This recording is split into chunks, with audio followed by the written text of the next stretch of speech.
This is the topic 5 cycle 1 homework video for ninth grade physics, where we're looking at electricity. We looked at basic circuits and circuit diagrams, and now we're going to look at how resistance, current, and voltage, how they're affected by having more than one bulb in a circuit.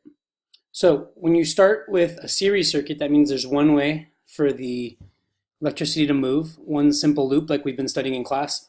We're going to start by calculating the resistance as the sum of resistance. So here we only have one bulb. The resistance of this one bulb is 10 ohms. And when we run the circuit, we can see there's 0.3 amps. What happens if we change this and add a second bulb? We're going to add a second bulb. If we added the same type of bulb at 10 ohms, then they would split the current and they'd split the voltage. We're going to add one at 5 ohms just to see how it's different when they don't split it half and half. Think about which one gets more voltage. So we've now added this second bulb that is 5 ohms. The original bulb is 10 ohms. We know to find the resistance in the circuit, a charge would have to flow through both of these bulbs. So we're going to add up 10 plus 5 for the total resistance. So 10 plus 5 is 15 ohms, and we have 3 volts. That gives us a total of 0.2 amps. So that's the order we're going to solve these problems in. First, look at how much resistance is in the circuit by adding up the total resistance. So this was 10 ohms. Plus 5, 15 ohms total. Because there's one path, a charge must go through both.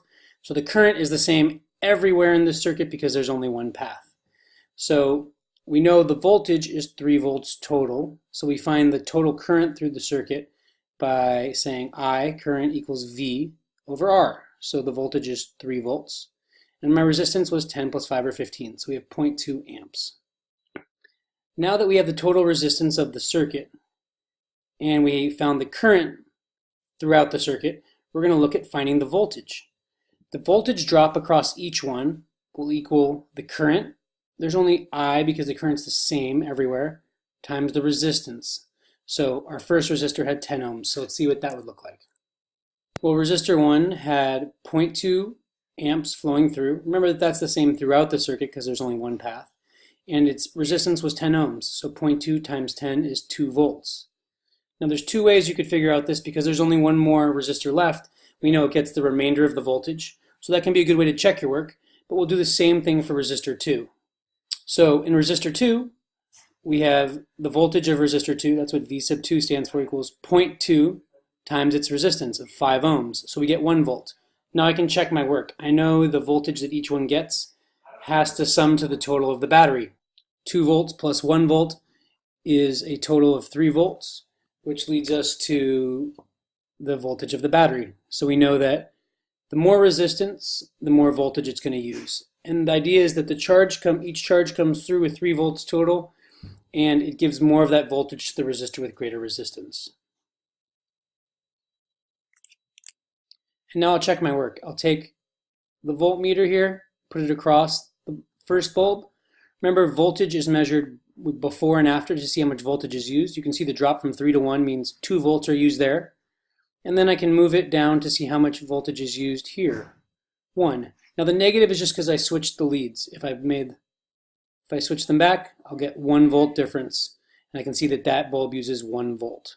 So that's how our resistors share voltage. For your free response question, I'd like you to think about what if I added another resistor of 15 ohms. How would that affect the current in the circuit? I would like a value. How would that affect the resistance of the circuit, the current in the circuit, and then the voltage that each uses, V1, V2, and V3. So go ahead and go back and look at where we started here with resistance and use that. So add up the total of the resistance for the circuit. Use that to calculate the current. Note that the voltage of the battery still remains at 3, and then use that to solve for the voltage that each one of the resistors receives. Answer your free response there, and I encourage you to go to the Circuit Builder Interactive to test it, and then go ahead and answer the multiple choice. So here's the free response. We add another resistor of V3 equals 15 ohms to our circuit. What is the total resistance of the circuit, the current in the circuit, and then the voltage to each individual bulb. So again, I encourage you to use Circuit Builder Interactive to create this circuit. So pause right now, answer that question, and then push play to get your multiple choice. Here's your multiple choice question. In what order do we solve problems that have 2 or more resistors in a circuit, in a series circuit here? We'll specify before we go on to...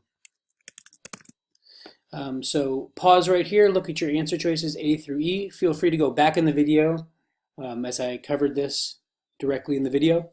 And then answer and make sure to submit your answers, and you should get a copy in your SHC email.